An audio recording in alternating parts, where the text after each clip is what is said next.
announcement to ask people to take their seats. Nothing to do on the street. Pen. Do you have a pen? Oh, I can find you one. Can I just speak into this?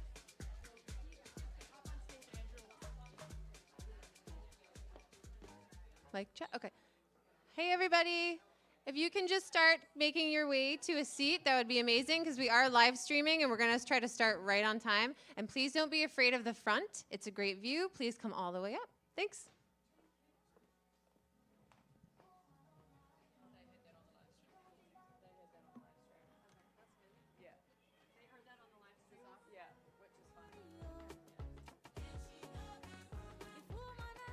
Be careful with this. We're not going to use this again.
Smoking chaos, our shoulder blades kissed.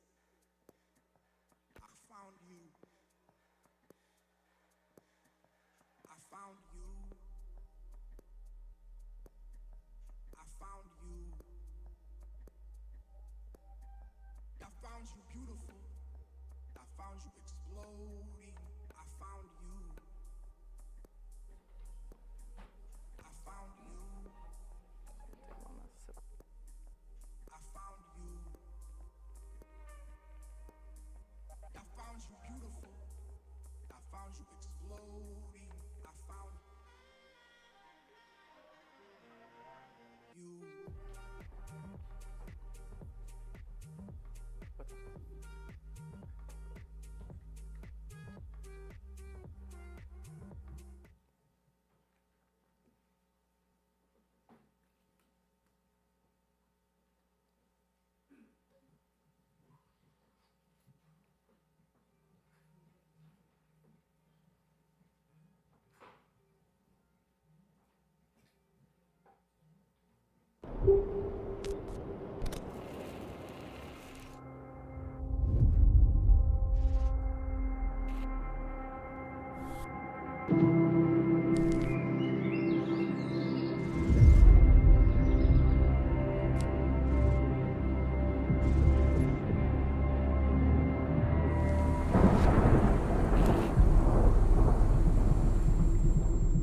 thank you so much for joining. My name is Missy Forrestal. I'm the Global COO and America's CEO here at DEPT.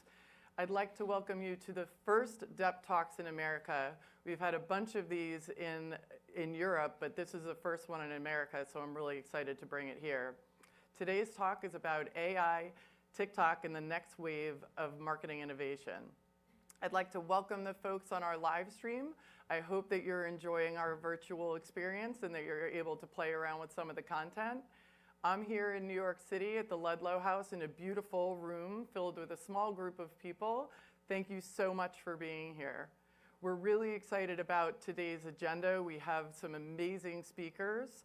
And before we dive into that, I was hoping that you'd humor me for just a couple of minutes to give you a quick overview on DEPT.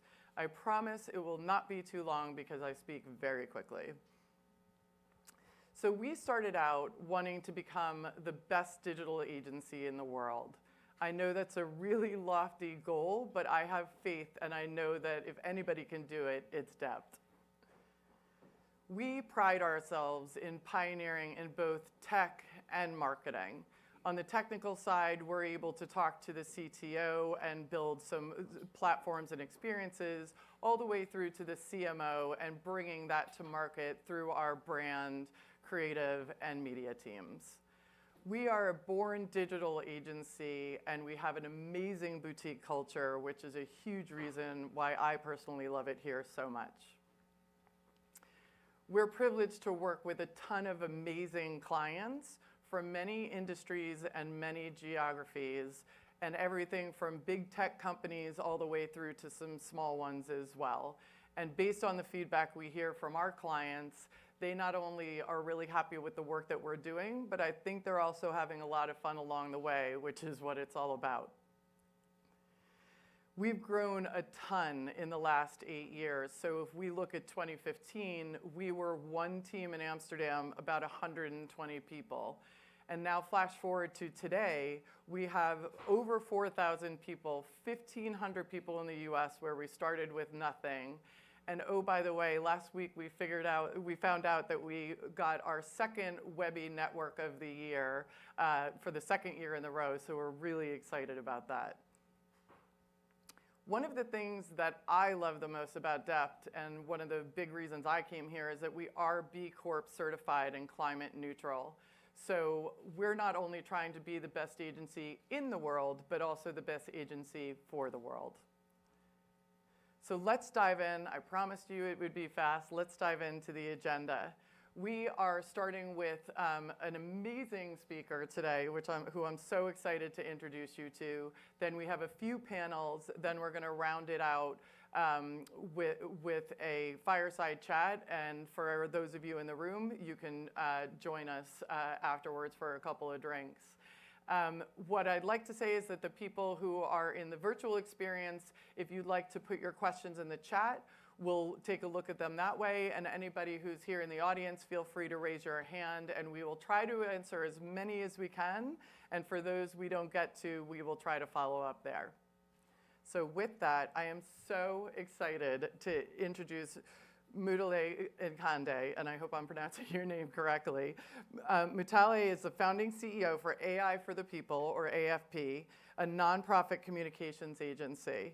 Your mission is to eliminate underrepresentation of Black professionals in the American technology sector by 2030, which is an amazing feat. She works with companies like Google and TikTok to be able to use AI responsibly. So I'm really excited to have her walk us through her ideas around that. So please join me in welcoming. There you go. Thank you. Thank you so much, Missy. So I too, I'm gonna be really, really short, but I'm hoping that it's gonna be able to provide some grounding for the rest of the day. So most of the work that I've been doing over the last 4 years has been looking at the way demography is changing across geographies, specifically the Americas, and thinking about the products that we're innovating for. Are they going to be a market fit for those populations as they become older, as they become browner, as they become less English speaking? So very, very, very quickly, I'm going to run us through who I am, the new realities in which my clients are operating in, some of the problems and the opportunities that they're seeing. I'm going to walk you through an amazing campaign that Google did with the launch of their Pixel 6 Android phone. They're a client of mine. Really bring you through some frameworks that we've pioneered at AI for the People, and we hope that you all will use, and then the landscape, and hopefully some of the opportunities for you all. So really, really quickly, I'm here, you've been introduced. What I'm probably known best for in the AI space is developing a framework called Racial Literacy in Technology, and it was a way of harnessing really the African-American dollar in the United States. I work with TikTok and Google, they're my biggest clients, there's some smaller clients as well. I was recently named, and this was such a shock to me because I didn't read the email, as one of the top 10 women in AI to watch by NASDAQ. Totally didn't read the email, showed up all sweaty, and then a huge face, my huge face was in Times Square. I can talk about that later, that was the thing. And I really, really do passionately believe that AI should be for the people, that it's something that we shouldn't shy away from, but it is something that we should use cautiously. So as I was thinking about you all today, I opened the Times and I see this. This is Professor Hinton. He is one of the pioneers of machine learning, which is the underlying way in which AI technologies can work. And he was in the New York Times yesterday really warning us as we adopt AI into our workflows to be really cautious about some of its dangers. And I was delighted because I have been saying this for 15 years. Nobody has believed me. Now he's saying it, so I'm hoping that you all will listen to me more too. And it's a great article. You should read it. The project that I'm going to go over really quickly is some work that I've been doing with Google over the last 4 years. And it's really based on a report that was done by McKinsey in 2018 and then subsequently followed up through George Floyd and More here in the United States. And it was looking at the real consumer realities. Where is money being spent and how does it go? And how can we make sure that our brands are a product fit? And one of the things that we were looking at in African-American markets was not only was this a $300 billion opportunities just in this geography, but African-American consumers were the highest users of tech and the most likely to switch brands if that brand would be a fit for them. So along with our colleagues at Google, we started to look at the suite of their technologies beyond launch and trying to think of a number of ways that we could look at, really penetrate this market through the lens of ethical AI. So as that research was being done, one of the things I really appreciated in the intro was this conversation between the technology, between brand, and between marketing and communications to make sure that what we were saying about Google really matched its product. And one of the opportunity spaces identified was Pixel 6, and the fact that cameras often do not pick up a variety of skin tones well. So what were the engineering team going to be able to do to not only solve that problem, but to create the best phone on the market? And their answer was launched in a Super Bowl ad that launched, were we 2022, so last year, which I'm going to show in a minute, and then discuss what that impact was in terms of market penetration and sales.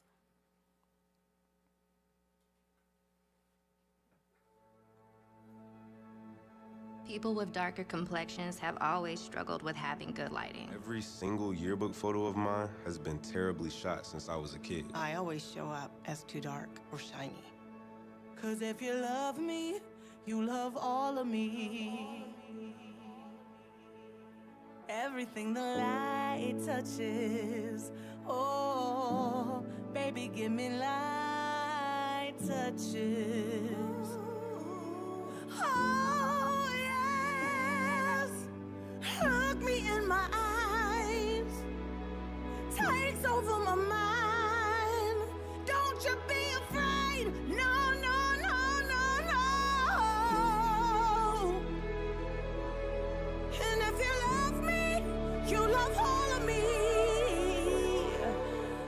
none of me at all. Now, this ended up being the best-selling launch for a phone that Google had done in the company's history. Google Pixel 6, which is the ad that I've just shown you, was something that they literally could not keep off the shelves. And the way that the brand marketing and communications team decided to launch that campaign was not only looking at the pain point, which was introduced to us at the beginning of the ad, which is this idea of, it's not just that my pictures aren't coming out well, that they're not the way I want them to look, but those pivotal moments in my life, when my children are young, when I'm graduating, when I'm on a beach with somebody that I love, when I'm on a beach with somebody that I hate, but I'm still on a beach. You know, when these moments weren't being captured and they were able to use those goalposts in people's lives to make this technological promise through the use of AI, so using AI to improve the lives of folks, to get to this market sale. And we are now on Google Pixel 7 Plus. Since then, they have introduced being able to blur people out of pictures, which is great because if I'd had this camera when I got divorced, I would have spent a lot less time. And it's just a better camera. So the next iterations of that particular campaign, they're thinking about, well, how do we come up against our biggest competitors to now make a promise on the technological side?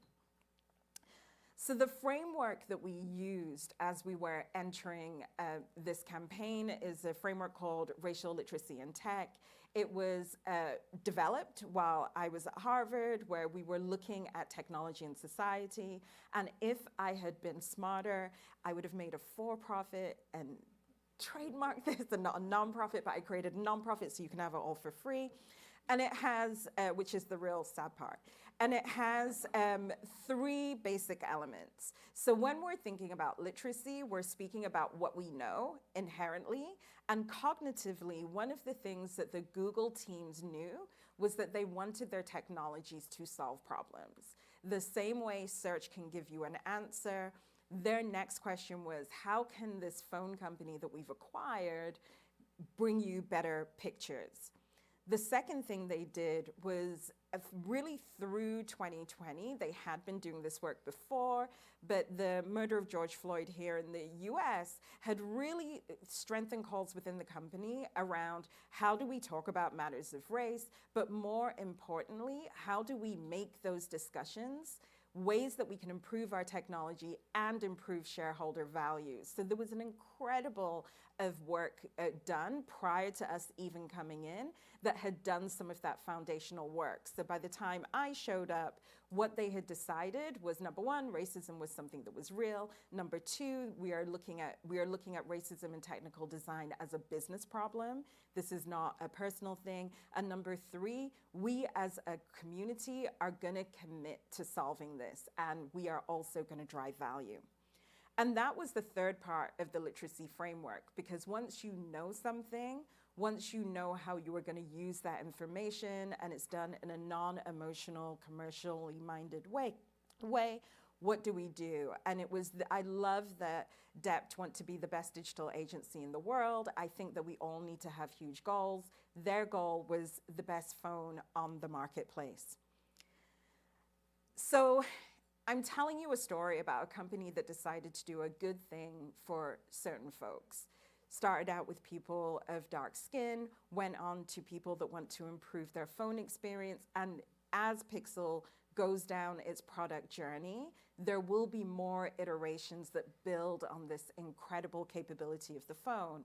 But one of the other things that AI for the People do as well is policy advisory. And the reason that we do this is any agency, any business has to operate within a legal framework, and it really behooves all of you to understand kind of what's going on in the digital that will really shape the roadmaps for your work. So this is a global company. So I think the European Union is as relevant to this group and this company as is US tech law. But one of the things the European Union has done in their Digital Services Act, and they have a Digital Marketing Act that is kind of the sister legislation, is make technology better for women to use, make technology better for children to use, make technological spaces more safe. So for example, if you're in Europe, the sharing of non-consensual pornographic material is banned. The marketing of specifically to children is banned. If bias is found within technological systems, companies need to address that. So what that means is, from a branding and marketing perspective, these are all opportunities that you can build value for your clients. Maybe you want to be the brand that is the easiest for women to use or the safest for parents to bring their children. That is part of EU law. On the US side, we don't quite have that, and I say that smiling because we actually don't have anything. It's literally the Wild West. It's like, go out there, do you. But one of the things that is happening is this idea of impact assessment. And what impact assessments do is, within the next 10 years, the impact of the technology on society is going to be noted. And the way that that's being talked about is by looking at existing, particularly civil rights protections around those same groups. Women, children, people of color, people with disabilities, people on the gender spectrum, people from LGBTQ plus communities, and environment, which isn't always thought about. So if you are a firm that is client first, if you're a firm that is has a social mission, then getting ahead of that could really behoove you. Why should we do this? Now, if you knew me personally, you would know that I sometimes say unkind things about Elon Musk, but not always, and not today. And the reason that I'm not saying that is my mother always said that a wrong clock is right twice a day. And I think that this applies to Musk because, surprisingly, Elon Musk was one of 1,000 VCs in the AI space that was saying that how we use these technologies and why we use these technologies need to be the questions that we're asking. Going back to the New York Times article that I pointed you to, that I really, really encourage you to read, because it's not anti-technology, it just literally is good technology and safe technology for all of us. Musk and the people that and the people in that cohort are saying the same things. And so, since this is the zeitgeist, and this is a group of people that really bring brands into people's lives that feel relevant and true and feel like they want to bring into their consumer experience, I think really taking note of that is something that you should definitely do, particularly given my background, the work that I do, so I am biased. So I promised I wouldn't be in front of you long. I feel like I've already been in front of you too long, but in closing, I want to say thank you for your undivided attention, and good luck to Deb. Thank you. Okay, go ahead and put this on. All right, thank you so much. That was amazing. I have two things. You can come up because we're going to be asking you questions. Two things to say to you. Number one, your shoes are fabulous. I love them. For anybody who's on the live stream, we'll send you a picture of them later. They're amazing. And secondly, you know, when I was looking at that Google commercial, I've seen that a bunch of times, and every time, including today, I got chills, and it was amazing to actually know what has gone on behind it. So that's incredible work that you've done there. We're going to take questions from the live stream and in the audience, so raise your hand if you have any. I'm going to get started with one while we're gathering some of the questions, which is, I would love for, I know given some of the work that you do with the government and also with clients, you have to have faced a bunch of challenges along the way. So I would love to hear kind of, you know, an example of one and you know, how you go about dealing with that. I think so I've been doing this work now since 2016, was when this idea that we're going to have to really think about AI in the context of society was birthed.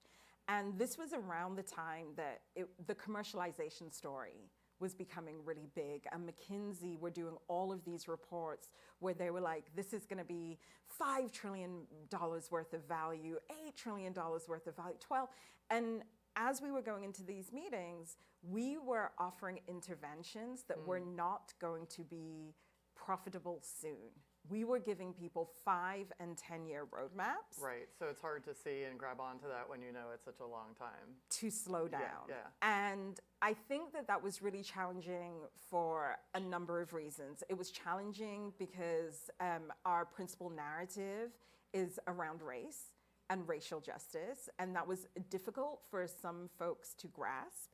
I think it was challenging because we were saying, go slow now, and don't make all that money now so that you can make more money later. And I also think the environmental question was really difficult because we do work globally. This has just happened, so I guess it's my world premiere announcing that, but we're now starting to do a lot of work with the UN Human Rights Council, but particularly their business and technology project that looks at the impact of tech. And there is so much of climatic challenges around processing times in AI. And the way that we were able to combat that was partly by, we were operating in the United States, and many of the people we were speaking to were really worried about stability at that point. And we were able to convince people that underlying stability is economic. People are really worried about their pockets, create things that will address that. So number one. Number two, people within the technology industry began saying the same thing. So kind of the joke I made around Elon, when it's just you, that's hard. But when it becomes Someone big, a conversation, that's bigger. And then the third thing was so many AI products fail, and they fail to come to market. And that's really about adoption. And so when they were like, oh, we have to make things people will use. And I was like, yeah, that's why we're not in the metaverse. Nobody wants to wear a headset. Right. Like, we didn't adopt headsets. Right. That's the metaverse story, you know. Right. And once we'd done that a couple of times, They then, got it. Yeah, then Cool. they came back. That's great. And you talk a little bit about regulations, and one of the comments we actually got in the chat was, and I was giggling on the side when you were talking about it being the Wild West in the US. Like, and I see the same thing as we deal with our clients in Europe versus the US.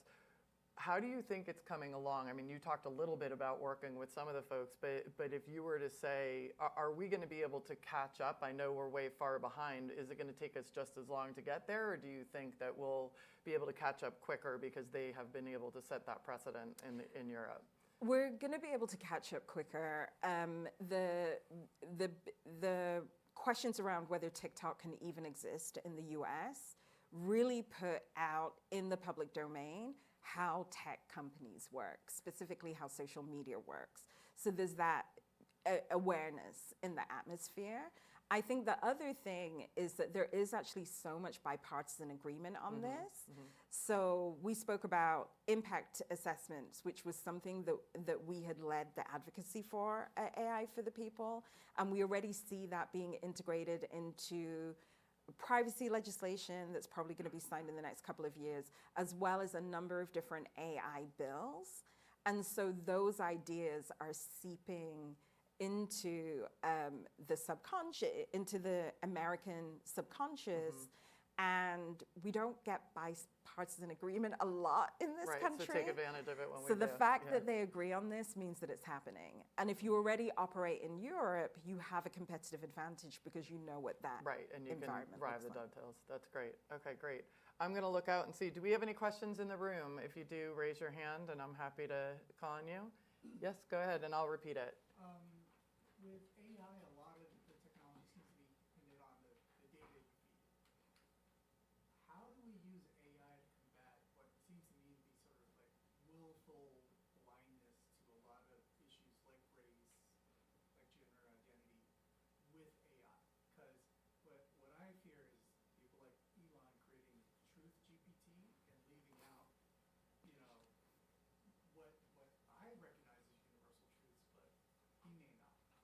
So let me just repeat the question for the folks on the live stream. Just given the fact that we have to feed data to AI, how can we actually, and the comparison was made with Elon almost feeding fake data or his truth to that, how can we circumvent that and make sure that it's an equitable data that we're feeding?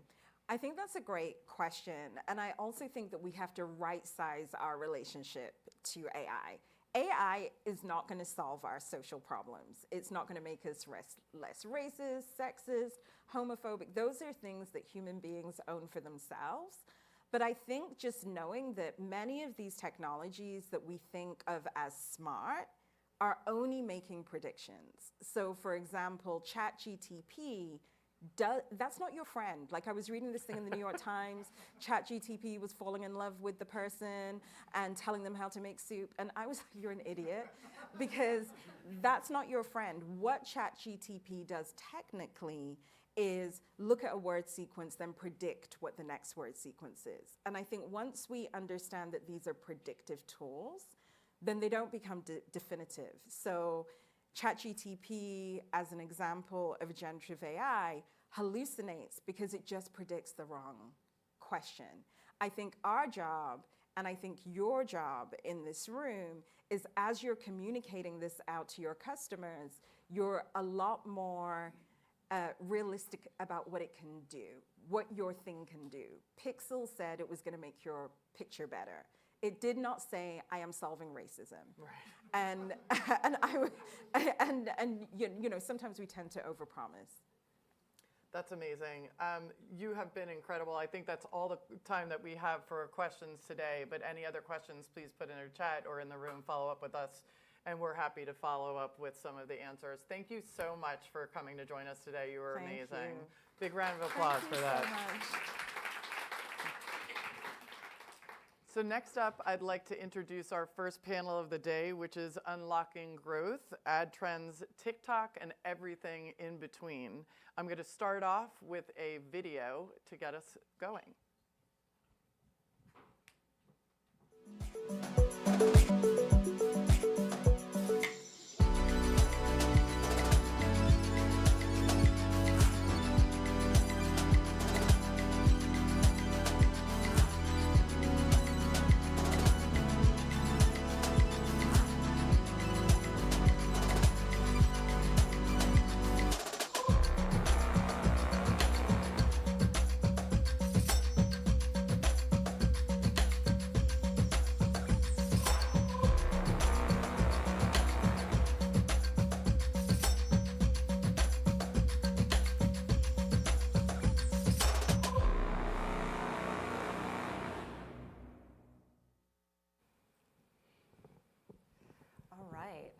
So epic.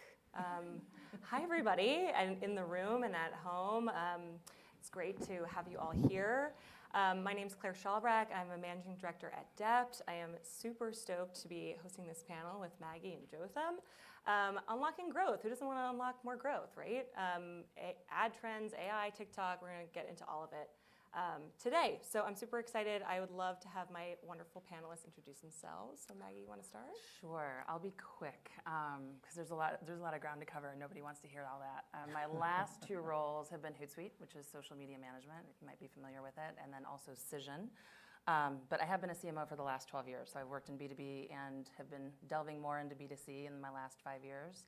And then additionally, last year was part of the board that took Grindr public. So that is also a big area of work for me, and I'm an LGBT advocate, so I travel all over the world talking about issues important to the trans community, the LGBT community, and the world at large, because what's the world going to have without gay people in it? I'm not nearly as cool as that. I beg to differ. I'm Senior Director of Marketing at Twitch, Head of Global Social Media, 3 years or so now. Got hired during the pandemic. It was really weird, not actually ever going to the office. Before that, I was in Impossible Foods, being the head of social over there. Also run my own small boutique agency where I do a lot of writing and musings and the like. So here I am with y'all. Excited to be here. Awesome. All the things. All the So things. excited to get into it. So yes, our first question for you, Maggie, just around, we just talked a lot about AI. We're talking a lot about pioneering technology, automation. They're very buzzy. Who can't hear more about ChatGPT all over the place? Lots of practical applications right now in 2023. I guess, what do you think is the best practical advice you can give to marketers who are here in the room or listening at home about exploring this technology? I would say this even if it wasn't AI and automation as the topic. I think as marketers, whenever there's an emergent trend, spend some time understanding it. I don't think you can resist it unless you know what you're actually resisting. I like to be an informed imposter. And so I think with AI and automation, the more that you play with it, so if you've been out on ChatGPT, you're going to be able to find these cues and these signals that really signal to you that it's not a human speaking. And so I think once you start to figure that out, then it's going to inform your own personal value proposition, and you're going to understand better how to have those conversations and how to navigate them. Because I do think at the end of the day, it can be really helpful for scale, right? So one of the things, particularly in social media, and I don't know if this will resonate with you or not, is with social media marketers, there's a real issue with burnout. And a lot of social media marketers are wearing multiple hats, customer success hats, and all of these other places where they're the front line or the tip of the spear for the company. And so, ChatGPT could help with scale, kind of that mass customization experience. But it doesn't take away from the fact that people still want to interact with their brands as personalities. Right. They still want to understand who you are and what you stand for. And I think, this is going to play out, in my mind, if we think about like trends and ad trends and data, when you're making decisions between sort of performance marketing and brand marketing. And I think if you're only looking at sort of scaled experiences, you're going to start to denigrate your brand. And I think the companies that have made that big trade-off where they're only doing performance marketing and really not focused on brand marketing, they're starting to lose out because they've diminished that social contract with their customer. They're not getting that forgiveness that they used to get when they focused on their customer and that experience and deepening that experience. So I think those things are really important. And I think that balancing the two is critical. Customers will still pay a 26% premium for brands that they love. That's important, right? There's real money behind brand marketing. I think, the last piece is that people will only spend 2.5 seconds on an ad tops. That's it. So I don't know how ChatGPT is going to figure out how to make that connection in 2.5 seconds in a way that a human can. And so really understanding what you want to spark in that 2.5 seconds is important. If you want to spark joy, you're going to have a much better connection with your customer. And so I think that, I don't know if anybody watches RuPaul Drag Race in here. Yes. Trixie Mattel. I don't think this was the application for this quote, but I'm going to go ahead and use it because I think it works here. And in one of her episodes, she said something that I thought was brilliant, and she said, if it's not hysterical, it's not historical. So if you're not saying anything that's going to spark joy and that's going to be memorable and that's going to be fun, your customers are going to have a hard time resonating with it. They're looking for joy. I say this to my teams every week, steal your joy. Everything in the world is conspiring against that right now. You have to be earnest about it. You have to go out and take it. And so I think ChatGPT has a place. It's going to have a place. But I think it actually will make all of us better marketers if you just get really informed and kind of rally behind how to use it and what the applications could be. Yeah. I think, for me, it comes down to what I always tell people, you can't duplicate the sauce, right? It's like, I can give you the recipe all you want, but at the end of the day, I know how to put it together. I know what it's supposed to feel like. And AI is not going to be able to tell you that. AI is not going to be able to tell you why someone feels the way they do. That's what humans are for. And the interaction, that one-to-one connection, the difference between brands that get it and brands that, frankly, don't. And I've worked at brands that don't. I know what it looks like. So. Yeah. We won't say we won't say who. Just go through my LinkedIn. Don't. Just scroll through. You'll find one. Don't do that. Don't do that. That's odd. Let's talk after. We'll talk after. Find Jotham after. Speaking of sauce, I guess, social media platforms themselves, as you both well know, have been front page news in the last year. Discussion of a TikTok ban, Elon, and the absolute chaos of buying Twitter and all that has followed. So Jotham, this question's for you. With so much in flux, what do you see as sort of the next wave in social media, and how should brands be preparing for that? Yeah, it's funny. The thing I always tell people is it's not important to be first as much as it's important to be best, right? And you'll never get killed for coming late to the party. I look at the fact that Twitch didn't launch their TikTok channel until 2022, beginning of 2022. For all intents and purposes, we were late to the game, but we still won awards, we still had explosive growth that was only driven by organic activity. And that all came down to the fact that we focused on what matters for our community, which is the creators themselves. And I think that's the biggest impact you can have. It's not really about, let's make sure we're the first one on this particular trend, because trends will go. I mean, I'm sure at one point someone in your department was like, you know what we should be on Be Real. And then you did it, and then you're like, all right, what's next? And there's nothing happening. Yeah. So why would I want to chase the high? The high is going to go away, right? What you want is something that's sustainable. And when you have that sustainable thing, and when you figure out what your audience wants, then you can strike boldly. But before that, everything else is just shots in the dark. So even when I tell my team or the people that I consult for, I never tell them, oh, let's go to Mastodon, let's go to Blue Sky, because there's no use case there, the audience isn't there. But hang around with your audience enough, they'll point you in the direction they need to go, and when there is enough, then you show up in the way you need to show up, as opposed to just worrying about being early to the party. That doesn't get you anything. Well, I think new tech is a temptress too. I mean, I think if you go out there and you just start doing a bunch of random things that don't connect to your brand, you're going to actually denigrate your brand. And so it's okay to spend that time being in Marketing 101, where you go out and you study it and you learn it and you figure out what the application for it can be. That's still being active with the new tech, instead of sort of like ready, fire, aim. And so I think that's still a good practice to, if you don't know exactly what to do with it and you don't know exactly how it's going to connect with your customers, go see if somebody else figures it out, and then, Control C, Control V. There's nothing new under the sun, right? It's one of my favorite quotes by Nas.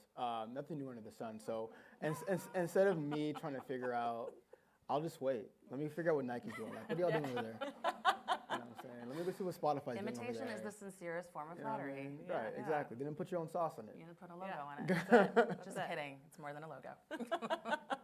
Yeah, I think actually this discussion about listening and data is a great segue into our next question, which is about just the availability of data right now and how we have more and more and more and more and more data points on our customer, on our potential customer, on the culture, on audiences. It's available at the touch of a fingertip. However, obviously, when not properly analyzed, it can lead to sort of that decision paralysis. So how will technology like AI make this faster for marketers in the future? Where are sort of your heads at when it comes to this? I feel like this question comes up so often. I feel like I remember when I was in graduate school and they were talking about big data. That's how old I am, do the math.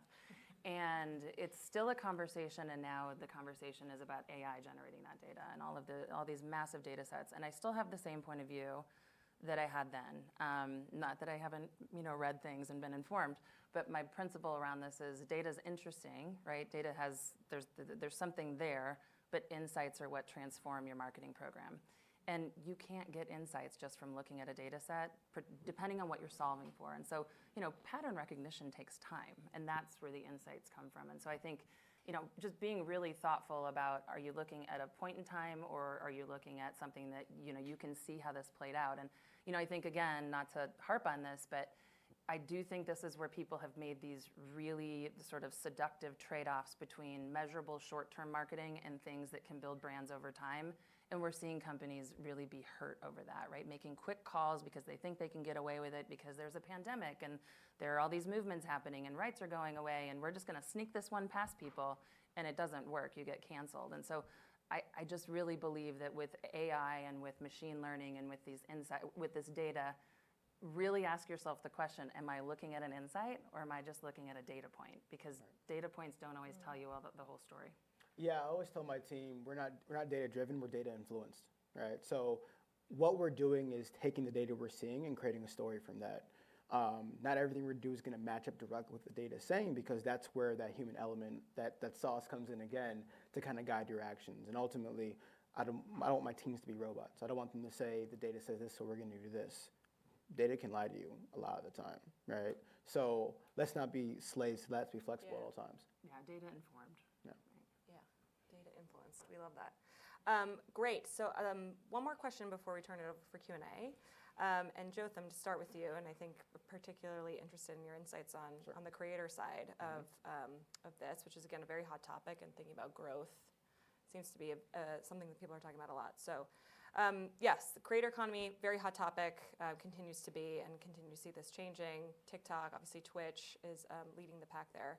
What are some things that brands often miss when they're thinking about creator marketing in your mind? I'm going to use a quote from the late, great Paul Mooney, but I'm going to paraphrase this severely. Because often when you hear about creators in spaces, it's all about like authenticity. It's like the buzzword everyone throws around. But as Paul Mooney would say, everybody wants to be authentic, but nobody really wants to be authentic. And I say that because it's one thing to say, we're going to get this creator and it's going to work. It's another thing completely to be like, we are going to give them the keys to the kingdom and make something that's wholly unique to them, their audience, and their communities. Why would you engage with the creator? Why would you spend that money, especially in these times, if you're not going to give them the requisite control to make something that's altogether new and unique and impactful? Otherwise, what's the point? You're wasting your time. You're wasting their time, frankly. Second to that, I would say is, I think often when we think creators, our mind immediately goes to the highest and the brightest, right? Let's find the one who has millions of followers. And often what I found is that sweet spot really is those lower to mid-tier. I don't want to say lower because I don't want to besmirch their craft, obviously, like the ones who are not as high in the totem pole, if you will. And those are folks who I would say, one, they're growing fast, two, they're less mercenary-like, if you will. They're frankly easier to work with. And they have fan bases that are frankly a lot more rabid for what they're doing, right? If I go to a Ninja stream, he's no longer under contract with us, so I can say Ninja now. If I go to a Ninja stream on whatever network he happens to be on at the time, that thing is going so fast. There's no way he's actually going to engage with you, right? There's no one-to-one connection with his community. He's not really pushing the envelope in any way. He's not really influencing what they're doing anymore. They're just kind of there passively enjoying what's going on.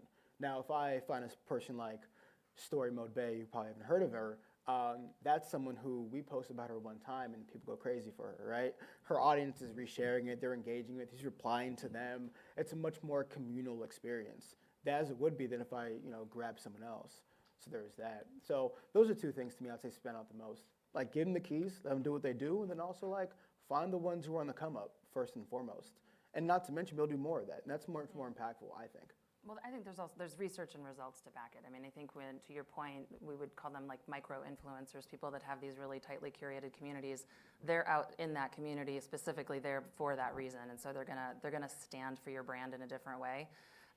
So I think there's a lot of value in just taking the time to actually look for other opportunities with influencers. We did not use professional actors for our Hootsuite rebrand last summer. We only used influencers.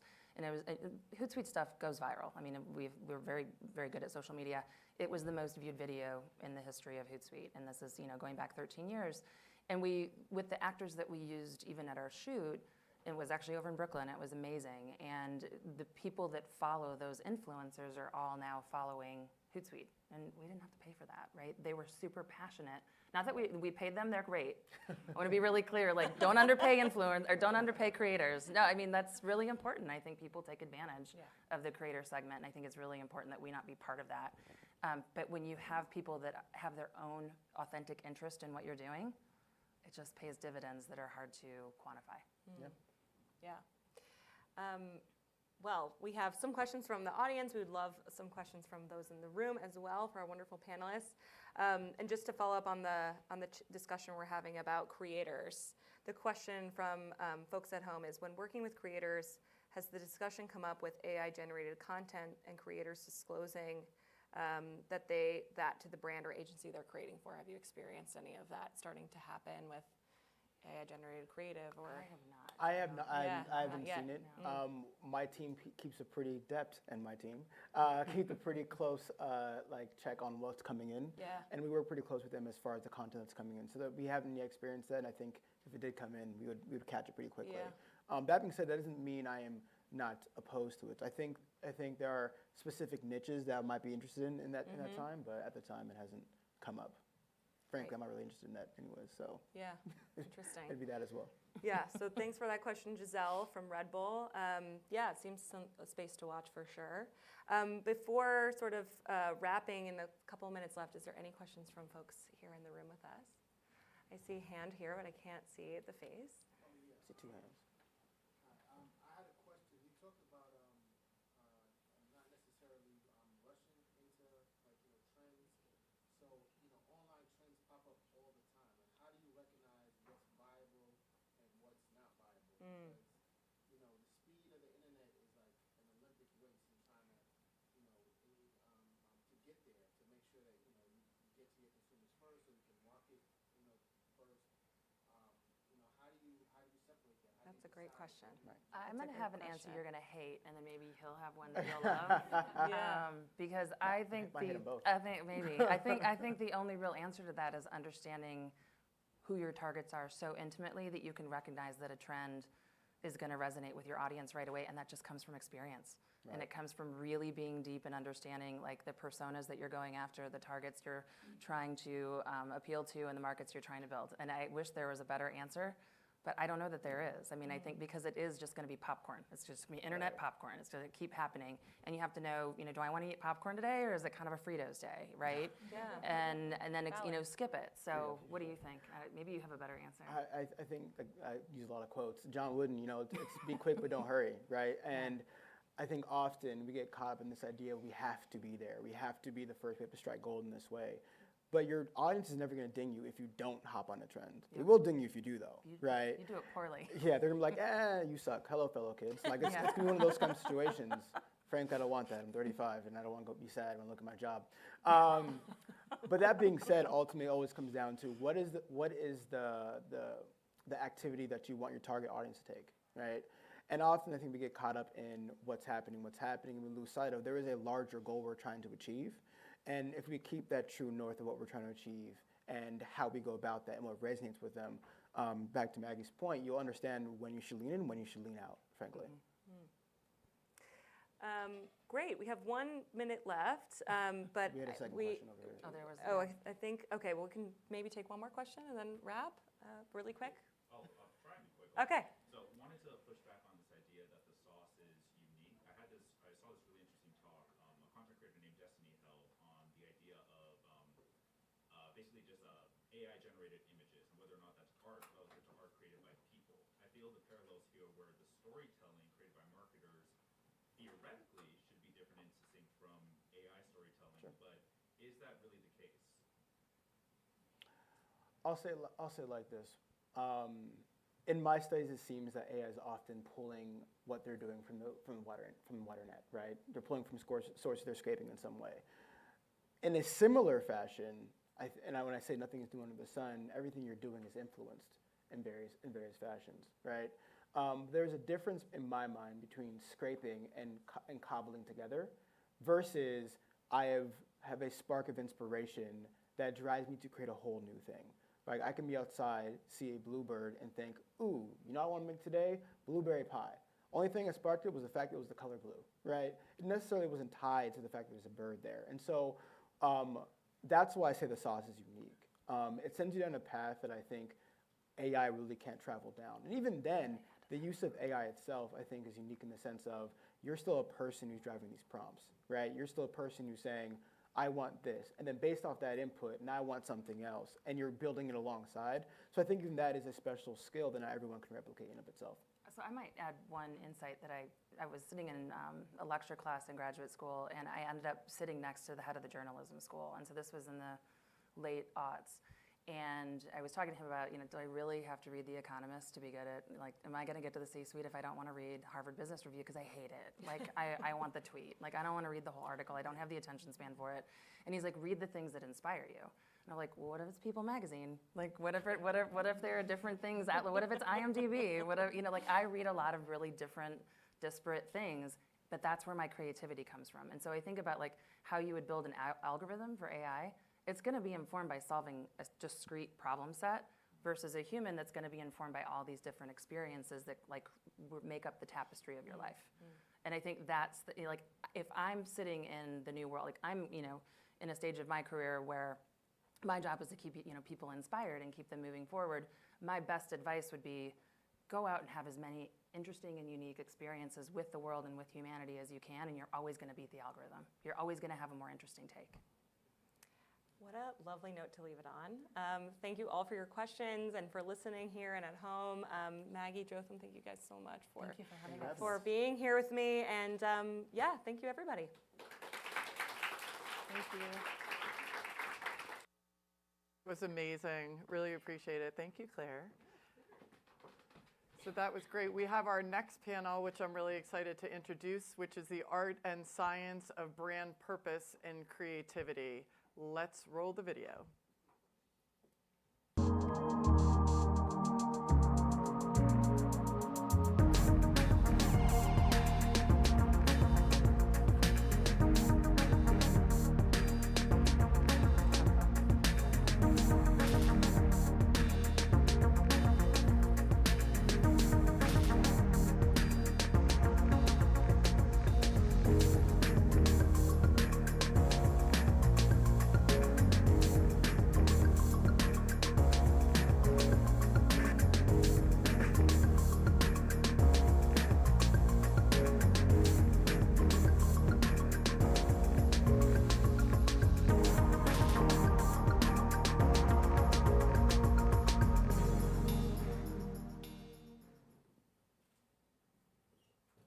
Hey everyone, how are you?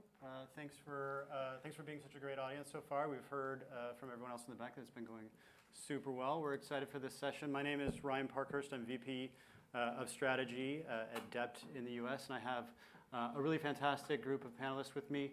I will turn it over to y'all to do introductions. Why don't we start at the end with Nicole? Yeah, great. Hi everyone. I'm Nicole Fish. I'm the Vice President of Marketing at Rad Power Bikes, and we are an electric bike company based out of Seattle, and our mission is to make electric transportation accessible to more people and more fun while we're doing it. Hi everyone, thanks for having me. I'm Buki Akindayo.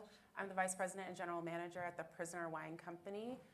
We are a Napa-based luxury lifestyle wine portfolio. Our flagship brand is The Prisoner, which is known for being disruptive in wine, and recently in the last year or so has taken on a prison reform platform and mission. Hi, I'm Phoebe Bain. I'm a senior reporter at the media brand Ad Age, which is a publication that reports on the marketing and advertising industry. Awesome. So I think as you all have heard, we're going to talk about everything that sort of lies at the intersection of creativity, brand purpose, and culture. Let's start with, I think, what for many is a loaded word, which is the word purpose. I think if you look around the brand literature and things that are written, things that are spoken about, purpose for a while was a really important subject, was something that was injected into many brands. I think there's been a bit of a reaction back from some brand leaders saying that, like, look, not every brand needs to solve society's ills or to have a culture-changing mission embedded within the company. And yet for many companies, especially yours, those purposes feel really natural and really connected to the origin story and to the things that the companies do every day. Nicole, Buki, I'd love to just hear a little bit about how you all think about the role of purpose within your brand and within your marketing and within the company at large, and how you balance that, sort of on an everyday basis. Maybe Nicole, let's start with you. We'll just come this way as a routine. No worries. So our purpose actually comes organically from our founder's story, Mike Radenbaugh. He grew up in rural Northern California, and at the age of 15, he built an electric bike in his garage with parts that he ordered off the internet as a way to get the 16 miles he had to travel to school each day. So it's a pretty remarkable story that our team is really still inspired by today, but it's even more important today now that we know that transportation is the #1 source of greenhouse gases, and we need electric bikes to help solve that problem. So our purpose is sort of rooted in sustainability, but also really tied to Mike's story, which is about challenging the status quo and looking for a better way. And I think part of the reason why electric bikes have seen such tremendous category growth over the last few years is it's just really a purpose that anyone can relate to. Everybody's always looking for a better way and doing things better and different. And so, like you mentioned, we've just been lucky to organically have been a part of that with our purpose. Yeah. Okay, how about you? Yeah, I would say for The Prisoner, less organic. Obviously, what's most common in the wine industry are missions around sustainability, being great caretakers of the land and minimal intervention there, which is incredibly important to the Prisoner Wine Company. But our name, I think, is what created the organic ties to our current purpose. The Prisoner, for those of you that are not familiar with our label, but our red blend, the label has a Goya etching that shows a prisoner in chains.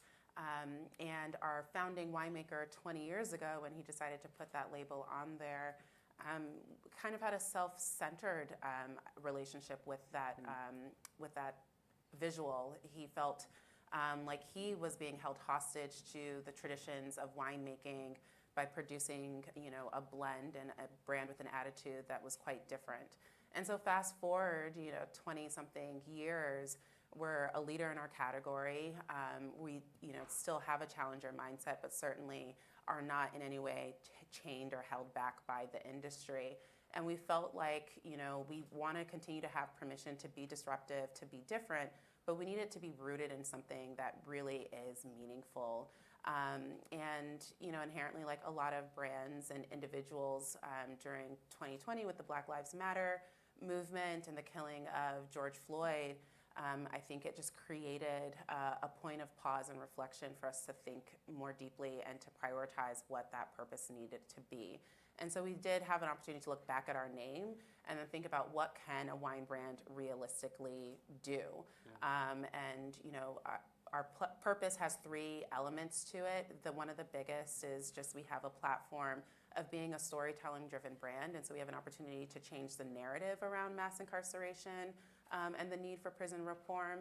And then one of the other most important ones is around actually being involved in changing and creating positive and permanent outcomes for those that are prison impacted. And so we do a lot of work within our winery and our visitor center to actually hire formerly incarcerated people and to encourage the rest of the industry to hire prison impacted individuals as well. So that's been our journey, a little bit of both. That's awesome. And so, Nicole, in your words, it sounds like it was something that was just born from the very moment the company began, even before it was a company. And Bookie, it feels very much like it is embedded in the origin story, but in some ways it's an answer to the question that the origin story asks, of the rest of the company as you all grow. Phoebe, I'm super curious. You cover a lot of brands. How do you see the integration of purpose sort of playing out in both great ways and maybe ways that we can all learn from? So I think the bottom line is that your brand purpose has to be authentic to the brand, whether it comes from the founding story or it comes from, extrapolating on values that people in the brand have and, maybe going with the branding or, et cetera.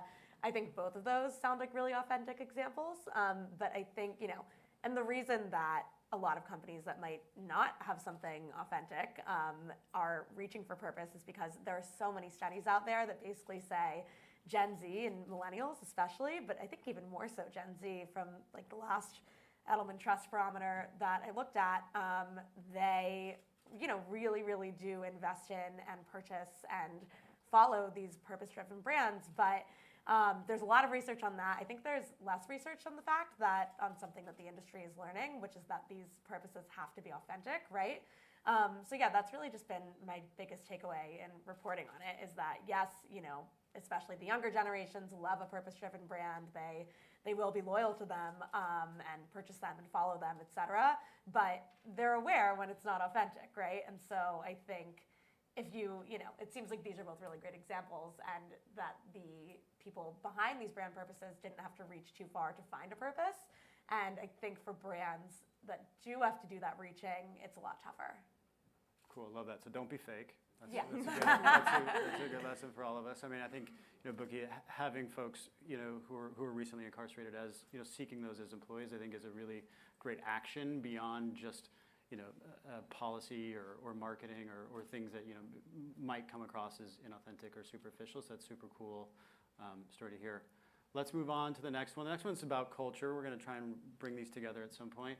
I think probably every agency on the planet talks about culture in some way or another. I know brands are super obsessed with it. I think the question that we wanted to talk about today is what to do about it. How do you participate? The way that we talked about the concept before was to essentially to be a mirror, to be a megaphone. Are you reflecting something that's going on, or are you contributing something new? So maybe, again, maybe Nicole, I'll start with you, but thinking about like, what does culture mean to your company, to your brand? How do you know where is the right corner of it or right group of it to engage with? And like, what do you do? Like, how do you participate? Yeah, I think, if you have a clear brand strategy and you have clear guardrails on what your brand stands for, it's really easy to know if you're paying attention to the cultural conversations and the cultural tensions that are out there. It's sort of like they say, you know it when you see it. Like if you see it and it feels right for you, it probably is. So for us, like one example was last summer with the record high gas prices. And we know that even though electric cars are actually, or electric bikes are outselling electric cars now, but people are still sort of have a cultural norm that it's expected that you own at least one car, at least in the United States, sometimes even more. And part of what we're doing is going against that grain to say, show people how electric bikes can replace cars. And so for us, it was sort of an easy, definitely want to take part in this conversation, but I think another key part is also about being agile, because those conversations usually happen really quickly and then they're over. And so if you want to adjust your messaging and do it in an authentic way, you have to be able to act quickly. So for us, sort of the easy way would have been to say, don't drive an SUV, it takes up too much gas, but we sort of flipped it on its head and said, okay, you want to ride an SUV? Our Rad Wagon is an SUV. You can hold 3 kids on the back, you can hold your cup holder for your latte, and you can carry your groceries and charge your phone, and by the way, it doesn't take any gas. So it just, again, it felt like a really authentic way for us to take part in a cultural conversation, and I think it is sort of like you know it when you know it. Love that. Yeah, I think for us, cultural relevance has always been a key point of difference. In wine, it's typically, where do your grapes come from? Ours are from Napa, so we have hundreds of other wineries that can say the same. Apart from the taste profile, being relevant, not being afraid to be relevant is important to us. And our origin and our success has always been around having a more open-minded and inclusive idea of who a luxury wine consumer is and can be. So for us, I think and certainly as you said, with being purpose-driven, I think once you have a really clear purpose, what you'll see is a lot of times the stars tend to align. What we noticed is we had this really sort of long list of celebrity followings, and over again, it would be like NBA players and professional athletes that would, their teams would reach out and say they're huge fans of The Prisoner. And we had some opportunities to just talk to those individuals and some of their teams, and we came to learn that for many of them, just in this culture of luxury wine being a big part of NBA culture now, as they first got serious about high-end wine, The Prisoner would kind of be that safe brand that they would land into at the beginning of their journey. And more as we talk to people, some of them, they learned more about our prison reform platform, they were telling us about their own charitable work and their own personal initiatives. So we were able to partner with different NBA talent and individuals to use their platform and join platforms to raise awareness for those issues. So I do think clarity of brand strategy and purpose not only is a great filter for what is right and isn't right, but also starts to attract like-minded partners. That's awesome. So 2 really great themes there that I am going to remember. One is this idea of conflict or tension, that's an opportunity. Those are your opportunities to add to resolve that conflict or to resolve that tension. And 2 is you don't have to try hard. If you know who you are, it's going to come. Those opportunities are going to find you in some ways, rather than going out and seeking relevance and speaking maybe when you don't have something to say. Phoebe, I'd love to hear your thoughts on brands that. Start with the ones that don't do it well, maybe. No, I'm kidding. I can't say that. No. We have to do something controversial right here. But maybe any lessons that you've learned in just watching, I think brands get better at this over time. Yeah, I mean, it's interesting because I think what stood out to me from what all 3 of you just said is what you said first about being agile. Culture moves so fast with the advent of social media, and even just thinking about how much time a person is spending on an individual social media post these days, with short TikToks kind of being the norm now and being able to swipe and discover. I think it's just a good representation of how much more quickly culture can move, right? And how much we were watching on this video. I'm not sure if everybody else in the audience could see this video before we started, but Rihanna, applying her own makeup brand during the Super Bowl, that was a huge cultural moment, right?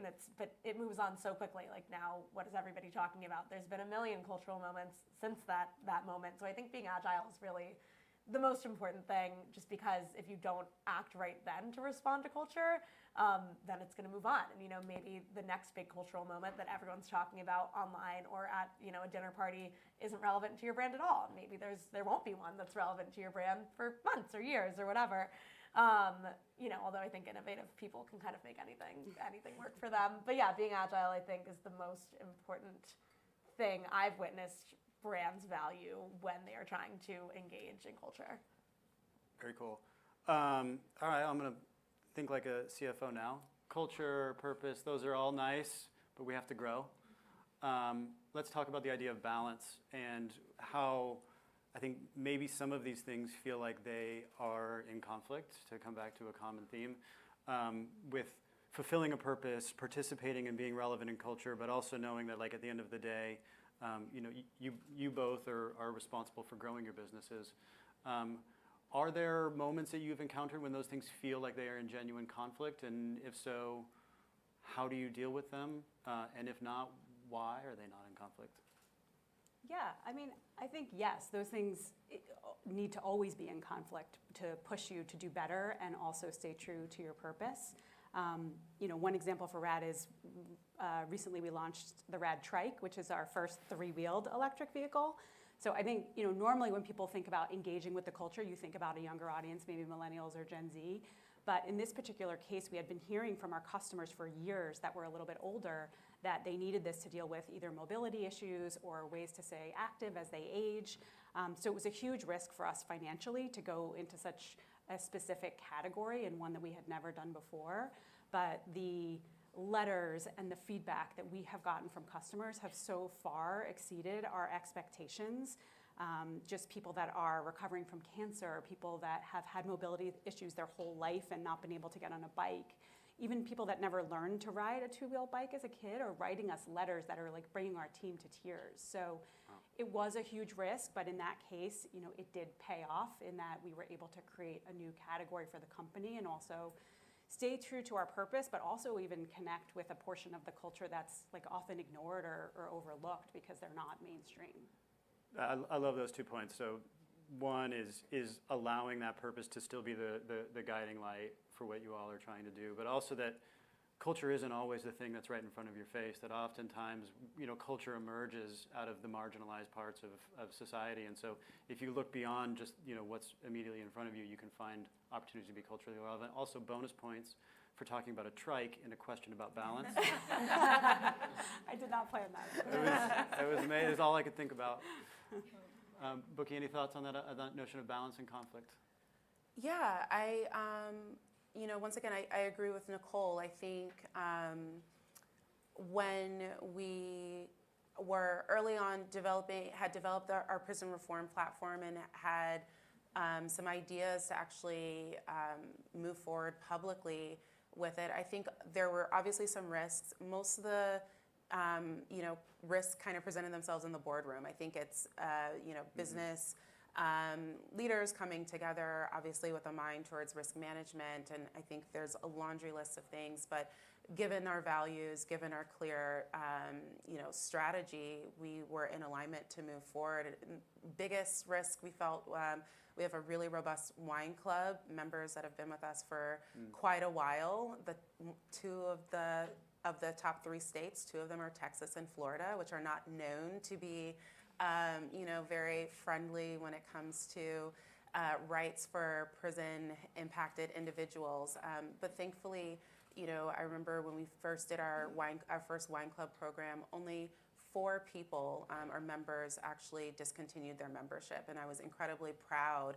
And to me, I felt like that was, I almost kind of was annoyed with myself for not giving our members enough credit for where their values are. And I think it really does keep going back to consistency in values. I don't think, previously our purpose wasn't declared to be around impacting the lives of prison-impacted individuals. However, we had clear values that kind of made that a natural result, and our consumers had followed us along with those values. And then as it relates to just hiring, a more diverse population of people, frankly, I see it more as like a DE&I strategy, like not too different from any other company. Hiring talent is incredibly hard in Napa.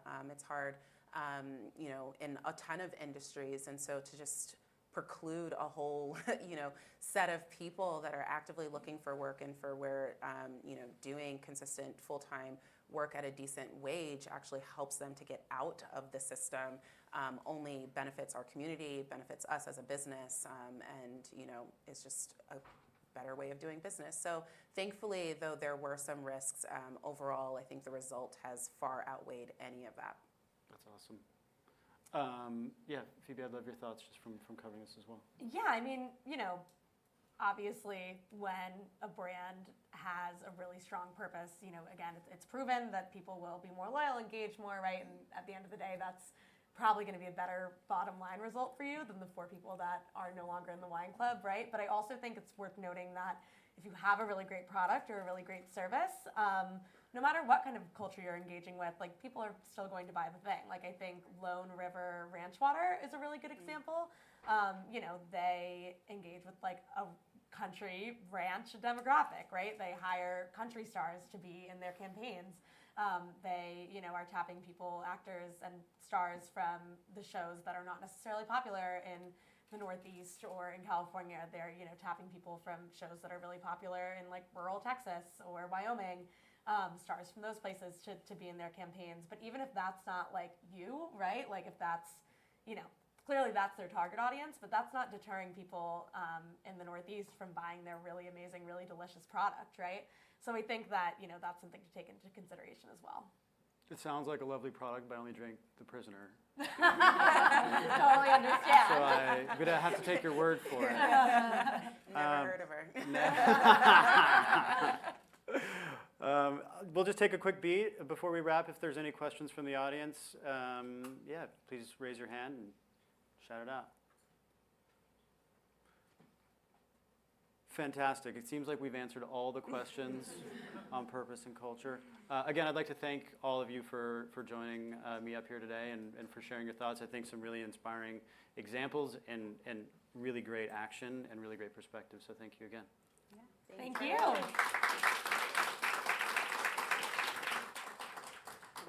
Thanks, everyone. That was amazing. Thank you. Thanks, Ryan. Great.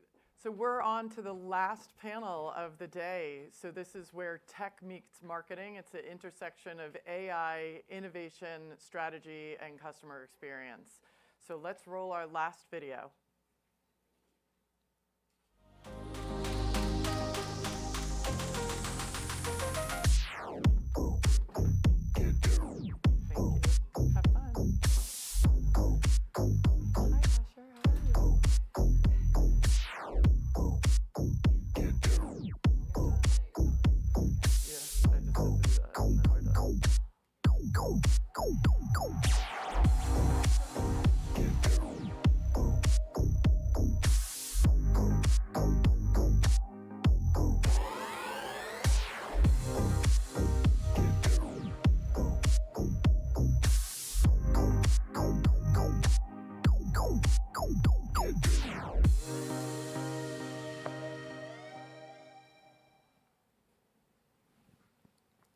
Hi, I'm Greg Lindsay. Welcome to our session here on Tech Meets Marketing. They've left it to me here to do the panel on IT, so excitement here as we get into like the deep tech here. But I do love the fact that after all the discussion that we've seen so far around, of course, around AI, that we finally have someone up here who's actually building a large language model. So I look forward to getting this discussion here, particularly about the balance between really cool stuff and then, of course, rationalizing it for ROI. Like, how do we make investments that actually move the needle and that matter? And so that's going to be the hopefully fascinating tension that we have in this discussion here. So we'll dive right in. I want to start with Max, obviously. Again, I don't know how much you managed to keep because I think you were backstage coding. But we had a lot of discussion here around ChatGPT. Are creators using it to actually create content now? The answer is no so far. But all these sort of discussions around it. Obviously, I want to hear from your thoughts as a representative of Google. I know you're probably limited to what you can say here, but given the fact that we started off with Jeff Hinton leaving Google, concerns around machine learning and where can it go, I know for a fact that there's nothing that anybody in this room can do with AI that is more scary than what Palantir is doing, where you now have ChatGPT that can call in drone strikes. What could possibly go wrong there? But can you talk a bit about how Google approaches it and how you're approaching it? Because obviously Google has been, I think it was Jonathan who said, quoting John Wooden, be quick but don't hurry, which I think has been really Google's attitude towards this, in terms of releasing Bard and its own LLMs. But how do you imagine it affecting the future of search and all of these sort of core Web 2 technologies, which of course Google is understandably loath to disrupt itself, but how do you imagine those two evolving in tandem? Sure, quite the setup. I think the only thing scarier than maybe drone strikes would be me coding and doing this stuff. So you are a product manager after all, I know. I'm simply the person who points the really smart engineers at the problems and helps remove things out of their way. But I think maybe just like as a way of taking a step back from it, like at the end of the day, these things are tools, right? There's not some mystical magic thing back here. It's a lot of math and they're tools, and tools are wanting problems to solve. And so I think at least in my world, so I work on search ad creative automation. So our team is kind of organized around, we have creatives, we have targeting, we have bidding, essentially like who are you reaching, how much are you willing to pay to reach them, and what are you saying when you reach them, right?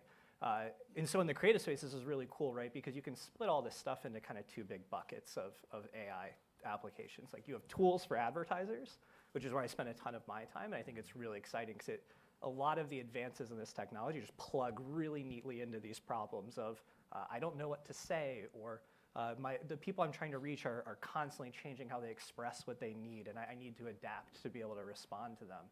And so I think it's a really exciting time for those types of problems. And then I don't think search has never been very static. I think if you go back 15 years and look at a search results page on like the Wayback Machine or something, I think it's very easy to take for granted how much it's changed over time. And so I think it always just goes back to like, what do people want? What do users want? And how do you give them useful information that's organized well? And so these are new tools that create new ways of interacting with users, new ways of organizing information, and new ways of conveying it. And then in my world, it's how do you empower advertisers to then meet those intents? Well, yeah, just as a quick follow-up to that is, I mean, how is Google starting to see the evolution there of that? I mean, obviously it's built, one of the world's most profitable businesses on serving up ad adjacencies in contextually appropriate ways next to searches. How does that function in a world where I have an intelligent agent and we're having a natural conversation? I mean, do I get product placement inside my conversation with my AI? So I guess I would go back to like, I'll speak from like the advertising side of it a bit more. The thing that has always made me really excited about search is like everyone kind of agrees on the value function pretty clearly, right? The user's coming to search, they're asking a question, they want to be directed to a place. And advertisers coming to Google and saying, hey, for these types of intents, this person's raising their hand, help me get them to the right output. And we've kind of built an ecosystem where everyone's rewarded for that outcome, right? Because it's helpful for everyone along the way. And so I think what you'll really just see is just kind of iteration on how people are empowered to ask questions differently or how we're able to answer questions. I'm most privy to just building tools for advertisers in this space of, there's a lot of just well-known challenges to handling search at scale, particularly around just like what should I say and how should I say it and how do I manage that at scale and reach the right people. And so I think a lot of the tools are really gonna come to those because they're well understood problems. And then we have technology that can meet it and can scale to it. And then I think we can also learn from kind of how visual search has evolved. Search didn't become visual overnight, right? It's a very gradual process of seeing how users express different questions and finding the right ways to respond to those questions and slowly kind of picking away at it to meet it. Great. All right, so Rochelle, obviously, again, the flip side of this is we've heard a lot about AI today. We've heard a lot about what it can and can't do, including drone strikes. But from a position of like actually integrating it into, I mean, years of investments and a very profitable setup of this, how do you evaluate AI or any other potentially disruptive technology? I've got a whole fellowship at Cornell Tech on the metaverse, which is feeling very 2022 right now in terms of where we invest in that. But yeah, how do you begin to start to think about, okay, this is mature enough or this is interesting enough and start to think about how it could fit into that stack? And where do you think AI fits into the current stack? That's a lot of questions. Hold it. Break off First a piece you like question and take what is, you like. I think for me was super important. So in 2019, like right before COVID, we had reevaluated everything going onto our site, and we had an architecture plan for move forward for 2 years that was deeply investing in all kinds of technologies. And we were looking at them kind of two ways. It's all about customer experience. It's all about personalization. It's all about what can we do to bring people there and keep them there to convert, right? And at the same time, I had a different lens that I was looking at, which especially during COVID as things evolved, which is I don't care so much if they're buying on my site. I care more that they're buying through one of our retailers. So we added a relatively inexpensive integration called Channel Site, which allows you to put where to buy on your own website. So you're sending them to your competitors, but they're really your customers as well. And we're now allowed to track, we are able, because we have that integration, so instead of going to a new tab and having the user leave your experience, they can just do it right within the same tab. So that type of thing where we can see the ROI, we can track it, we can see what they bought on Amazon. They bought our products plus toothpaste, or we can see what they bought at Ulta, and really understanding what they're looking for, who, like their moms, they're buying baby formula, what are they buying, really being able to get that insight that we would never have been able to get otherwise. So that was an integration that no one else would really understand the value of, but from us to understand what our customers looking for outside of skincare products was super helpful to us.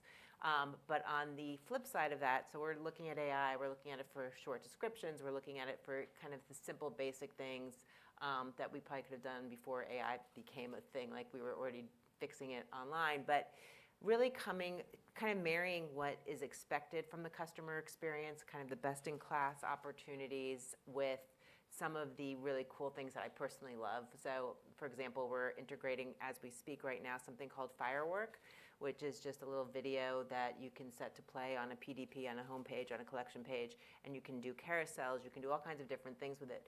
But the conversion rate just goes through the roof, and the engagement goes through the roof. So we're going to do a whole bunch of different content on this to see how it works, to see what the customer experience is like. Because I always go back, we want to find our lifetime value of our customer, which it gets harder and harder to figure out as these technologies kind of improve and integrate into different worlds.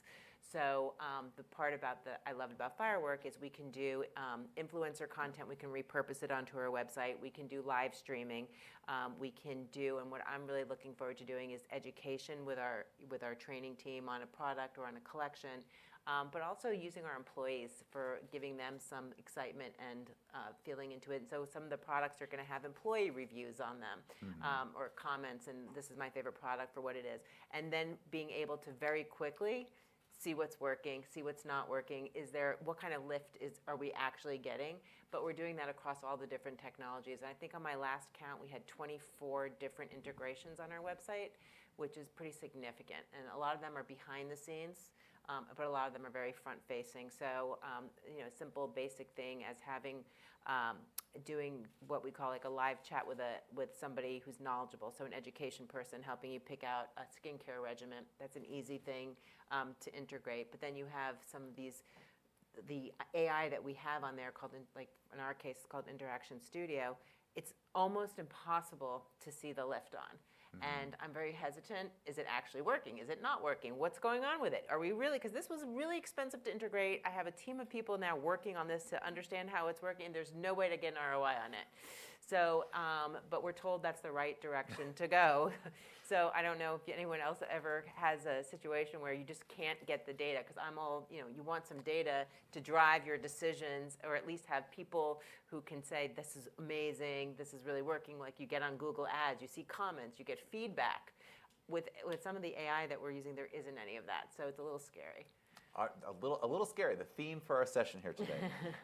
Well, I said that one of the things that jumps out is your comment on personalization. I'll come back to you on this, Max, because obviously, yeah, the LLM space is accelerating. Although it's interesting, I then read the competition, Sam Altman saying that like the large language model era is almost already over because we sort of run out of ways to develop it. But two things that jump out at me when I think of personalization. There was before the Web 2 era, before really the ascendancy of search, there was an alternate vision of how it would work, where you would have intelligent agents that would go out and scour the web. There, you as a consumer would say, I want to buy a pair of shoes and I want to pay this much and I want it to be Nike preferably, or another brand I came up with, or I don't know, I'm open to other brands. And then the agent would go out and query sites, Amazon, whoever else, and pull back the results. It would work on your behalf. There's some work on this today. AutoGPT, Baby AGI, these are some of the new projects that are developing, which go out and do tasks for you. And there's already this discussion that like really the future of search will be no search at all. It will be multiple AI assistants working for consumers in the background. How does that change the whole model of this? Or does Google see that as part of the roadmap of this? What happens if the whole model as we know it sort of inverts itself, where suddenly we live in a world of multiple AIs that are working on our behalf or are tailored to various brands, or each brand has its own AI that's working or interacting with us then? Yeah, it's a doozy of a question. Yeah. I guess like here, obvious disclaimers, right? I don't know the future of all of these things for search, nor am I the right person to comment on overall Google strategy for it. I think the idea of agents is particularly interesting because, at least just going back to like us as the users, right? do you enjoy interacting with a bunch of bots and have a bunch of disparate bots? And how do you reduce friction in a way that's superior to what your alternatives would be? I think that'll be really fascinating to see if someone can nail an experience like that, because it takes you in a different space, right? Like, I remember being way younger and like first playing around with search engines, and you almost like needed to learn how to query correctly. And then I think we all have kind of figured out how to query efficiently. But like, imagine a world where you don't need to be like a query engineer, but it's just natural language inputs. So I don't know if you need to go all the way to like this disparate world of agents to make a lot of these things true. I think it all just comes down to like, does it actually make your life easier to actually perform these tasks? And is the task worth doing worth like this really complex technology today, at least, right? There's a lot of different challenges to scaling up doing all of those things. Just a note on personalization too, just since I'm a marketer at heart. I like started an ad agency, and so I'm a marketer through and through in this sense. I think something that's fascinating with personalization is there's like this urge to personalize because it's cool. And a lot of times it just isn't met with like, does it actually matter to personalize? It's one of the reasons I love search is like it's inherently personalized, right? Someone's raising their hand, and if you're answering the query, it's personalized, right? The question then is, how much further do I need to personalize? Is it worth it? A small tangent story from my own experience of learning this the hard way. Probably 8 or 9 years ago now, I spent with a team about half a year building this crazy complicated system where for a travel company, we could, for every user, guess where their origin airport would be, where their destination airport would be, and with a feed, be able to give like basically real-time pricing within $10 for it. Super cool, worked really well. And at the very end of the line, someone asked the question, how much does that matter? So we just ran a quick experiment of like, okay, does that pricing actually matter? Like pricing, yes, no, and then like maybe order of magnitude, like $100, $10, $1,000, whatever. Turns out users don't care about that accurate pricing. They just want like a quick parse of, is this even in the realm of what I can afford? And so like, if you showed $1,000 versus $10, you were doing that. And you didn't need this level of precision. I guess I don't share that story to say like personalization doesn't matter. But what I've learned the hard way is, do your homework ahead of time and right-size your personalization investment. And another classic example of what happens when you lead with, this tech is really cool, versus does it actually solve a user need? Exactly. And I think that's just to tie it back to kind of this moment of this tech. I think for a lot of my coworkers and I, like, we've been along this journey for a while, right? Like, we've been applying machine learning models to all of these things in search ads for years now. And for whatever reason, LLMs have just like, they've captured everyone's imagination right now. And so I think that's really exciting for us because everyone can see all the places these can go. And then we'll follow kind of out of that arc of like, great, what are the practical applications of this? What really makes people's lives better, and really go with that stuff. Great. All right, so my favorite search story of the last week last week was the Snap Partner Summit. So I watched remotely, Evan Spiegel was in LA. They were going through their whole partner ecosystem, and at the very end, he said very proudly talking about their My AI integration. They, like so many others, are taking, in this case, ChatGPT or maybe GPT-4, and welding it on to their app. I'm getting all these press releases from Expedia and others of like, we've got ChatGPT involved now. My favorite search last week is a 488% rise in searches for how do I delete Snap? Because users hate My AI in their conversation feed and are desperate to get away from it. So I bring this up as the dangers of that. And Rochelle, my question for you is how do you mentioned you had a plan before the pandemic.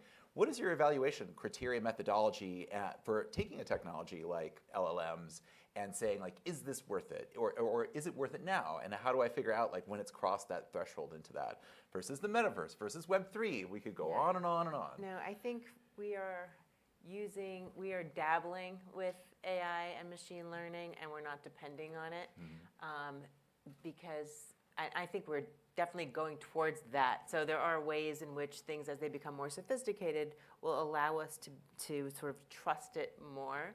But the way, when we look at personalization, it's a little different. Like, I just don't want, if you're logging onto our website and you're a 55-year-old woman, I don't want to be pushing acne products for you. So that's how I'm looking at personalization. So you might want to see a new product launch, but if there's a new product launch, everyone might see the same thing for a split second, but the next product you're seeing should be adapted towards you. So that's where I see the personalization coming in more than on the AI, and the AI is allowing us to do that on the back end. So that's integrated into the back end.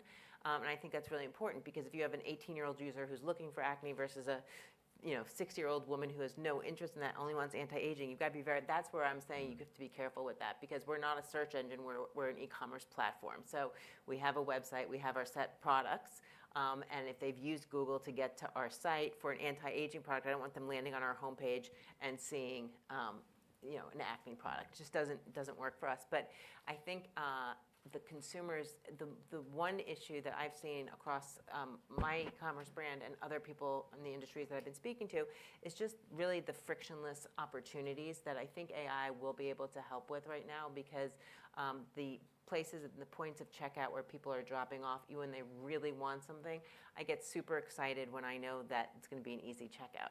And I've been talking to people about that, and I think it's just really just making sure that there's an ease of checkout for what you're trying to get, or you're just going to go to Amazon because it's one button. So we've got to figure out how to compete with that in a way where you're still bringing more value to them shopping on your own e-commerce platform than going to an Amazon, even though you're selling your products there and you still want the business there, but you need to bring people in, get them loyal, want them to sign up about new products, and make sure that when you're sending them new product information, it's relevant to them. So that's how we're kind of looking at it more like we're trying to make it more mom and pop while still selling to the big guys, if that makes sense. So there is when you go to a small town, I think, when you walk up and down, some streets in New York are just like all mom and pop shops and so heartwarming. And then you walk down other streets like Madison Avenue, it's like all one big, designer shop after another. There's something sweet and special about that personalization that you get at the mom and pop. So we're trying to bring that level with a higher level of sophistication onto our own e-commerce. Great. All right, we have a few minutes left for questions. I got one coming in from the live stream. We'll go to Max first on this. I heard that Google will penalize sites who use sites like ChatGPT to create SEO articles for organic search, but I'm wondering how the engine will be able to tell the difference and what that means for sites that are flagged. And taking that a step further, there's already discussion here, if you're familiar with the dark forest theory of the web, which is the idea that people are retreating to ever smaller, more personalized networks because of all the changes, disruptions, Elon, all that. But yeah, there's this fear that what happens when the internet is covered in AI-generated sludge? Yeah. Yeah, so I guess to the former part of it, I have no knowledge of anything like that, but I'm sure someone at Google might be able to answer that more eloquently than I am. I think this the spirit of this question kind of connects to what you were just talking about too, of the quality of content on the internet is what will drive all of these things, right? If we even broaden to just a search engine's task, right? It's organizing information and making it accessible. If the quality of all that content is just this recursive loop of generating off of itself, then the quality is going to be eroded, right? I think that's just a natural kind of easy to cast out doomsday thing.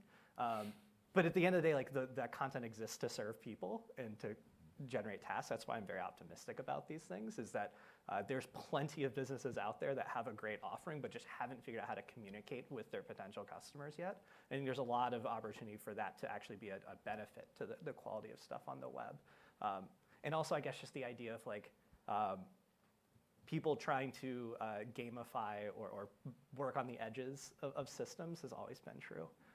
And so I don't think that's necessarily a new dynamic. Obviously, the rules of games change over time as the new tools are available, but it's not it's just a net new thing where someone trying to play with the edges of things to game a system is something no one's ever seen before.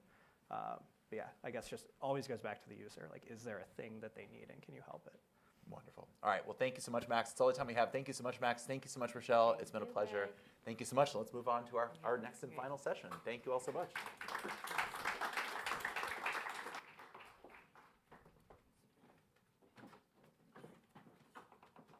Thank you.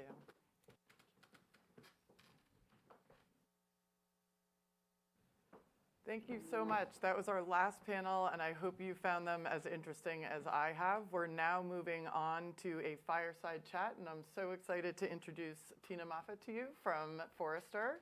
Thanks so much for coming. Thank you for having me. You've spent so many years at brands, at agencies. You were at Digitas when I was at Razorfish, so we were at Sister Brands, and also at consulting firms, and now you're at Forrester. Do you want to tell me a little bit about your role? Sure. So for those that are unfamiliar with Forrester, Forrester is a market research company. And we provide best practices and guidance to both brands, and vendors and agencies on how to build customer-first, customer-focused strategies. I am in particular focused on marketing analytics across the entire life cycle. So I cover things like marketing performance measurement, media analytics, measurement of different marketing programs, and I write content and give speeches on topics that will help marketers become more data-driven. Amazing. So I'm going to start with a bit of a broad question, given the audience we have here today. But what are some of the key trends that you're seeing in advertising at the moment? And if you look back like 1 or 2 years, how do you think it's changed? Wow. So I've been in marketing and in particular in analytics for about 20 years. And I will say with confidence since 2019, it has been the most transformative in the space of marketing and advertising that I've personally seen. Some of the trends, we could start with social media. Certainly there was this explosion of social media and content creators. I think with the turmoil in Twitter, that leaves that platform in terms of as an avenue for advertising uncertain. We see a lot of divestment happening from that platform. But then we see this surge of investment and interest in TikTok and the whole content creators and that economy. So we have that shift happening. We see a lot of distrust happening with Facebook and their platform, as they were for a long time, for about 18 months, hyper-focused on this thing called the metaverse, which doesn't exist. Not yet. It will, but I think it's just, we have marketers focused on other things right now. So we've seen that investment happen within social. And certainly over the past 3 years, we saw the pendulum finally swing where advertising, traditional advertising channels like linear television, which had the bulk of investment, started to shift over into digital. So that is certainly really interesting on the digital front. And then of course, the emergence and the channels with CTV and OTT. But on top of that, we also have just this massive change in the ad ecosystem with the deprecation of third-party cookies, rise of some privacy standards happening across different states, and consumers becoming privacy aware. We have data that supports that consumers are not willing to give up their information. They want to know what they're getting in exchange. So we see that happening. And, we see the rise of retail media groups where companies like Walmart and Target are starting to kind of want to reach out to brands to facilitate that relationship and to serve up their own media and cutting out the middleman. So a lot of changes happening in this space, certainly accelerated over the past few years because of the pandemic. And some, I think, exciting new things on the horizon.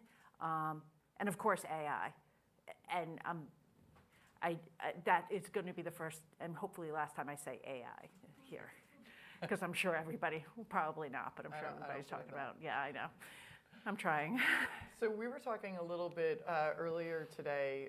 What you cover, and from a marketing analytics perspective, is so wide, and what all of us can be focused on is so varied. What is your suggestion on how brands or people within the Depth agency even can start to think about how to tackle what some of these trends are and how to really narrow it down on things to focus on? I think it's really important to keep if you're in an agency, to keep your clients and customer at the center of what you're helping your client with. And if you're at a brand, keeping the customer at the focal point of what you're doing. And that is going to force you, if you're sitting within advertising or performance marketing or even within loyalty, to start to think about how you can interact with others across the organization that's not sitting directly in your domain. So for example, if you're a loyalty marketer and you're focused on growing your core loyalty customer base and facilitating the right messages at the right time to your customer base, you may, if you're thinking about your customer, you may want to start to think about how can I help my colleagues in performance marketing and in advertising determine who they should target so that they're pulling in a potentially high value, loyal customer. And I think having that customer at the center is going to automatically pull you into a more collaborative environment. Yeah, that's so true. Keeping them as your North Star Yep. is always a good thing. So talking about the customers, you know, a lot of customers we see are having issues with data privacy these days. And so, but on the other side, we really want to have this personalized experience as well. So how do you suggest people can even balance between those two things? So privacy is certainly at the center point right now of what brands are thinking about. We asked privacy experts, we asked a set of privacy experts, hey, who do you interact with the most? And only 15% said that they interact within marketing. And which is so funny to me because marketing really is the forefront of the relationship with the customer and identifying the right prospects to interact with. So I think it's really important first to have a clear use case of how you're wanting to use data that is sensitive, right? And the reason why I say this is because we're starting to see a huge interest in collecting first-party data, like transaction data and behavior-based data. Brands want to collect that information directly because of the deprecation of the third-party cookie and even more walled gardens popping up with retail media groups and publishers doing what they're doing. But we're also seeing brands start to collect what we call at Forrester zero-party data. And this is preference data. This is data like you pop onto a website, you're buying clothes, and they're asking you preference of like cut and color and style. They're taking that information and it's a gold mine of information where they can build targeting strategies and loyalty programs on it. So I would say starting from that point, have a really good use case of why you want to use that data and be very transparent with your end customer of how you're going to use it, right? And then in terms of even before you get to kind of figuring out how you're going to use it, I think you need to do a risk assessment, right? Of saying, okay, well, is it worth getting this type of data from the customer? What's the return on investment? What's the ROI? But also, how am I going to use it in a way that's not creepy and that's really valuable to the customer? I always say, I think within advertising, we really talk about using appropriate kind of cohort or segment-based data and information to help with messaging and targeting. But as soon as the customer signals or the prospect signals that, hey, I'm interested and it's okay for you to use this data, that is when you start to look at the data points that you can use when they get further along the journey across those right channels and with the appropriate kind of message and information based on the data that you do have. Yeah, so allowing them to make that first move for you to get more serious about it. Yep, absolutely. Makes sense. Cool. You said you weren't going to talk about AI, but I'm going to ask you if you can, please. Can you talk a little bit about how you see AI and machine learning really transforming the landscape in our coming years? Yeah, so just by way of background, I have my master's degree in econometrics, and which is it's a data degree. It's like statistics, and I have built models, right? So before this was AI, it was model building and building analytical models and advanced and predictive models. The reason why we shifted over to AI is because the computational power now allows people with this background to build really complex models that can just take terabytes and terabytes of data, process it very quickly, and then push out these insights. So I think with that, what I have seen in terms of the application of it, it's almost been like a journey. From a marketing analytics perspective, we have seen the application of machine learning models like neural networks or even your basic regression model being applied to understand things like what's the efficacy of my campaigns, of my tactics, how can I apply these models to understand my entire marketing mix, how can I predict what will happen in the future if my budget remains the same. That's been that way, and using machine learning modeling techniques have been applied in that way for a long time. But with the computational power of processing these algorithms increasing at such a rapid rate, the application has increased within advertising and marketing. We started to see it, I think Google is probably the best example with their search algorithm, but even things like bidding and how you buy digital media. They're using machine-based algorithms to do that. So that was like the starting point, right? But where we're at right now with generative AI, which is a large language model algorithm, is that it will enable and change things like content creation, like creating assets and creativity, but also from a data perspective, so how you're gathering data, how quickly you can get data, how quickly you can manage and treat for data anomalies, like things like that, but also from just understanding things like marketing and media efficacy, next best action and offer.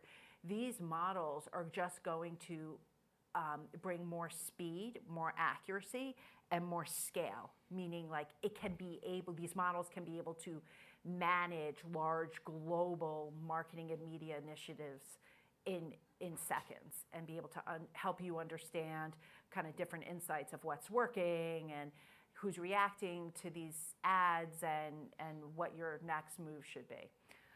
So that has just substantially changed the industry.